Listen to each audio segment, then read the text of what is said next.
Swayam Prabha. Digital India. Educated India.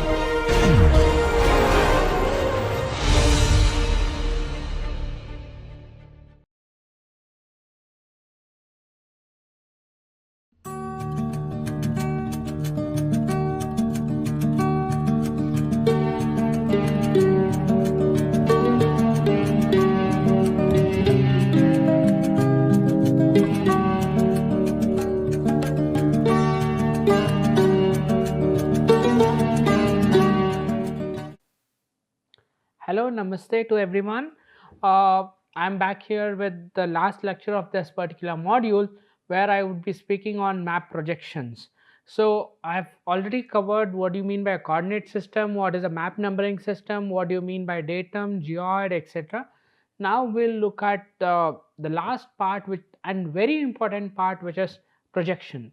So, projection is projecting coordinate system when we are trying to project a 3D surface into a 2D space, wherein our 2D map that can be printed and that can give you more information for people who want to look at it. So that is where we use projections. So in today's class we would be looking at what do we mean by a map projection, types of projection, projection distortion if in case how it happens, then preserving map properties when you are actually projecting, then I would go into some details of UTM projections, which is normally the order of today, where people at cross boundaries are using UTM as one of the projection systems of projecting the maps. So, when I say map projections, it's a transformation of a spherical. So, look at it, the earth as a spheroid or a spherical, okay, or ellipsoidal earth into a flat map. You have an entire map here. So, if I project a light here, the light that projects on the earth surface here on the paper surface is nothing but your map. So, that is from a 3D surface to a 2D surface using different systems, that is nothing but a projection. Okay. So, a map projection can be onto a flat surface or a surface that can be made flat by cutting, such as a cylinder or a cone. So, it can be both. I have already spoken about the three types of projections before. So, if the globe after scaling cuts the surface, the projection is called as secant. Okay. So, keep this in mind. This is one of the concepts that everyone has to know. So, if the globe after scaling cuts the surface of okay, the projection is then called a secant projection. Lines where it cuts the cuts takes place where the surface touches the globe have no projection distortion at all, but the farther surfaces will have very huge distortions. Okay. Now, when we look at globes are hard to store. Okay, you cannot always carry and store globes at every place, and it is practical, and for practical demonstration purposes it may not it may be used only in terms of small practical presentations or for explaining it for some small reasons. But when you are actually looking at the entire phenomena or the properties on the ground, globes may not be so handy. The globe showcases the entire world at once. It is equal to the visual range, but projections can be optimized with the minimum distortion specific to that particular region only. So, you can be very specific to that region. The computer screens are extremely flat. Now, you get curved screens, but when you look at projections that can be useful in visualizing the entire earth on a screen, if you have a globe it may not be possible, but when you have a digital paper that is in the form of a map, then your computer screens can be very useful in terms of understanding. But your the curved screens may provide certain issues when you are trying to look at details of a particular map. Then you have a projected map that can be used for thematic mapping. So, I will show you some some of the applications in form of thematic mapping, maybe when we look at the practical class. So, the first thing that people have to understand is the map scale and map projection. When I say map scale, now I am going in terms of map scale and map projections. So when someone says map scale, it is map scale, and it is the earth distance by it is a globe distance by the earth distance. That is, for example, 1:250,000 units, for example, what we saw in the previous properties. But when we look at the map projections, this is the scale factor, that is a map distance to the globe distance. The way the flattened map distance is there to the globe distance, that is nothing but your scale factors. It will be in the form of decimals. So this is essentially useful when you are actually providing the distortionless maps, and what kind of scale factor it has to improve to give you exact distances on the ground. So scale factor is extremely important in terms when you are looking at the distances. If someone is trying to look at the types of a map, so type of map projections, there are mainly 3 different types of map projections. We have already spoken about this. You have a cylinder. Okay, now let's say this is a cylinder. Okay, I have wrapped a paper around the cylinder. Now the paper is with the ink. Okay, now the cylinder forms the entire for example, let us take this as an earth surface which is spheroid. Okay, now I wrap the paper like a cylinder. Your cylinder is actually in the circular shape along the length. So if you have wrapped this paper in a form of a cylinder, now you have the ink that has been put on it. Now I open this particular paper from one particular fashion. The ink that marks that have formed on this particular paper is in the form of a cylindrical projection. Okay, so this particular type of projection is accurate in terms of equatorial zones only. So if someone is working with equatorial zoning and looking at those maps, then the cylindrical projections is extremely useful in such issues. The next thing that we would look at in the map projection is the cone. Now if I consider this as a spheroid, if I have this as a spheroid, okay, then we have a cone that is put on it, which means the topper portion which is sharper is on the upper range, and the lower portion which has bigger diameter is put on this particular earth surface. Now you have the ink that is actually molded on this paper. So once you open this particular paper, so the projections that you see of the land surface on this particular map is nothing but a conic projection. Okay, so why is this conic projection necessary is when you have certain data that you are actually looking at in the mid latitude zones, then you need a conic projection. So then you have other projections such as azimuth or a plane projections. When you look at azimuth or plane projections, it is some of those projections which test the earth surface. Again, if we have this earth surface something like this, okay, when we look as a spheroid, so now if you have a projection which is projected something like this, an oblique maybe, or completely on the north pole, or completely on the south pole, or towards the eastings. So this particular projections, if I have a light source that is actually emitting like this, and you have a source that is providing the projection details, so the projection that falls because of this forms nothing but a plane or a azimuth projection. So though we have discussed this, I am trying to revise this aspect so that the next part of what we are understanding will be on the right track. So, and knowing the surface used helps actually determine the type of a type of a projections that are required. So when let us go into more details of cylindrical projections. So now earth intersects the cylinder on one circle, that is the tangent case. If you look at this, you have a tangent, you have a secant. I have already spoken about the secant case. You have a transverse case, you have an oblique case. So cylindrical projections can be looked at in all of these cases. So each earth intersects a cylinder as two small circles in the secant case. This I have even shown you in my previous slides. And points where the cylinder touches earth has absolutely no distortions, but where it is farther from that particular point, it is where you have the higher amount of distortions.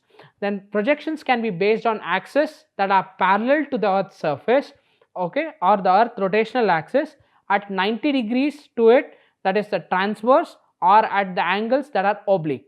So you can have 60 degree, you can have 70 degree, it forms an oblique angles to the particular location. So that is about the cylindrical projections. But when you look at the cone, so as I said, it is based on the conic, and mid latitude regions are the regions where the accurate representations can be found. So Earth intersects it as a cone. If I take this as Earth, and if you have a conal representation, so if it is a tangent, then it intersects at only one circle, whereas in a secant case it is at 2 points.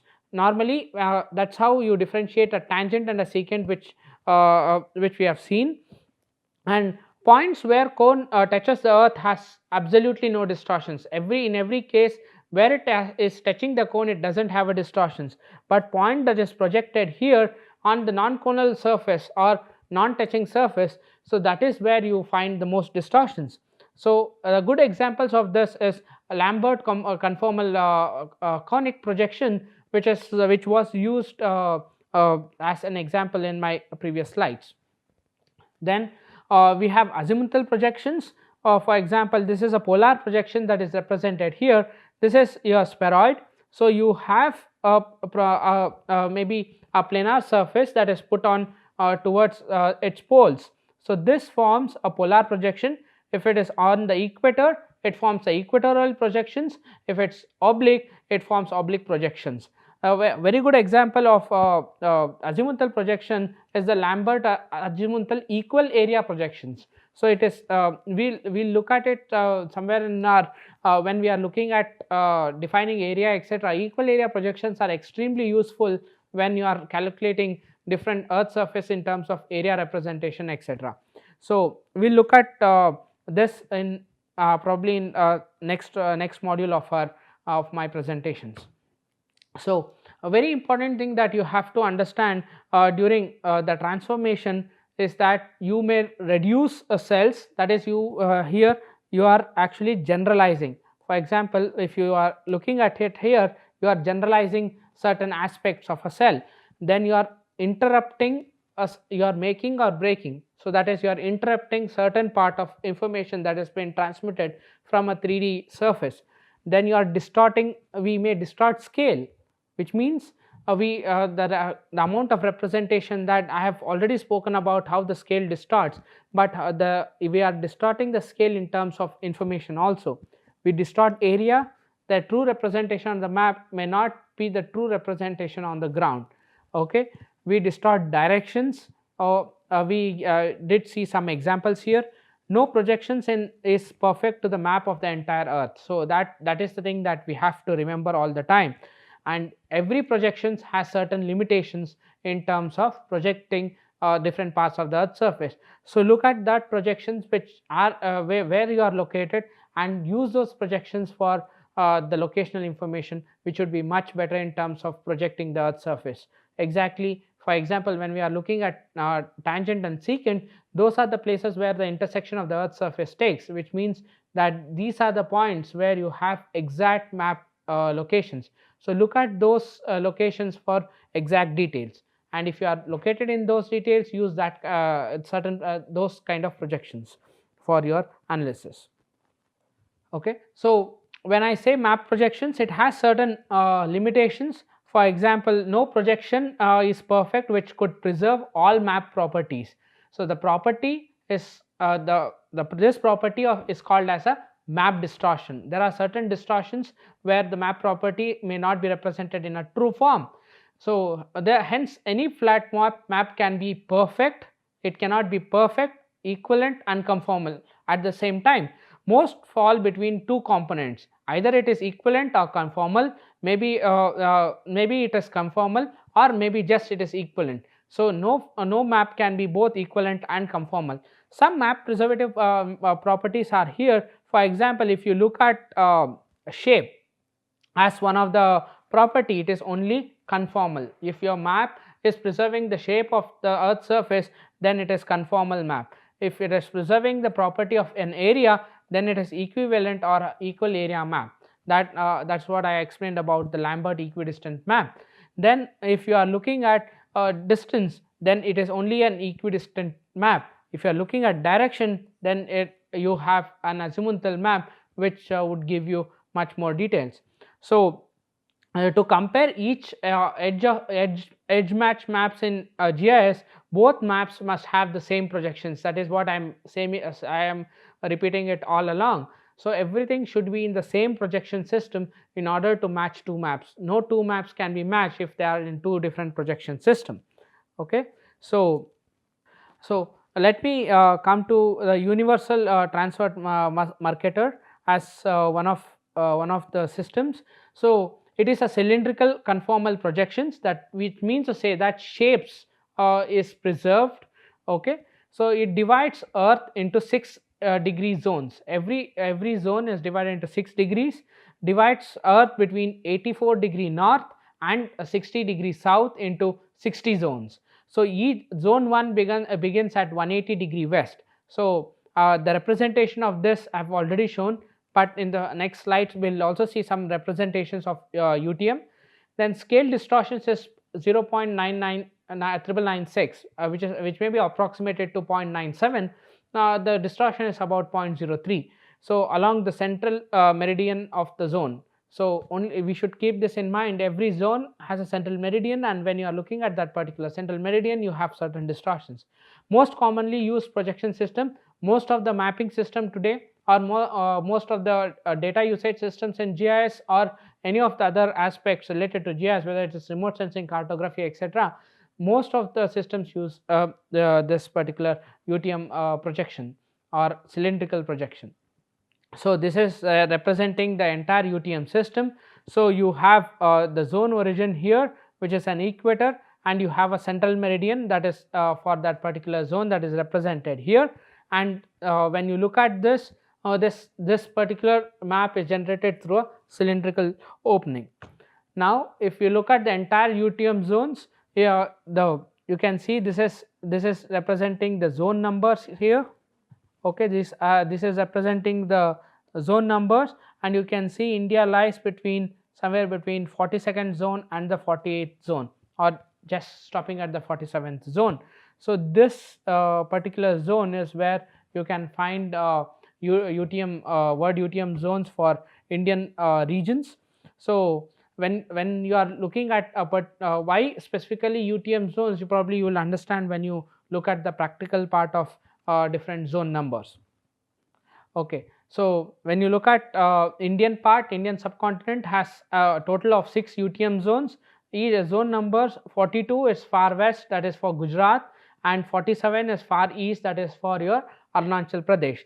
When you look at certain major cities that fall in different zones, 43 you have Srinagar, Chandigarh, Delhi, Jaipur, Bhopal. So these all come under the 43rd zone. You can see somewhere here. You have 44th zone, which is falling here, where some of other major cities like Chennai, Hyderabad can be found. You have 45, which is far eastern zone, and the last part of the eastern zone lies in 46 and some part in 47. So so when you see the western part, the Gujarat, the major part of Gujarat falls in 42nd zone and some part in the 43rd zone. So this is about the UTM zone classifications in India. So probably now we have understood the coordinate system, the datums, the geoid, why the geoid has to be used, and why the datums has to be used, what is the different referencing systems, and then we have looked at different projection systems in terms of map projections.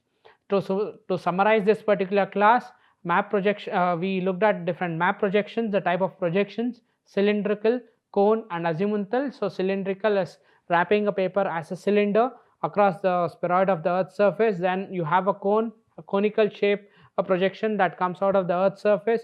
Then you have azimuthal shape, where the flat surface is on the poles or on the equator, or is more oblique. Then where when we look at preserving map properties, either it is conformal, equivalent, equidistant, or azimuthal. It can be between two different aspects, but it cannot have every aspect. Then we looked at what is UTM projections, and we looked at different zones in that UTM projection belongs in India. So understanding this entire module would actually help you in and the mapping exercise that we would take up. But I would suggest everyone to go back to Survey of India website, download the map, and look at the entire map system, and also look at the entire indexing system of a particular map. So once you have understood that, the rest things can be easily understood, how to convert it into a digital scape, and also looking at extracting features on a digital map. So that would give you more information. So as of now, I finish with this. Thank you very much. Let's meet in the next class.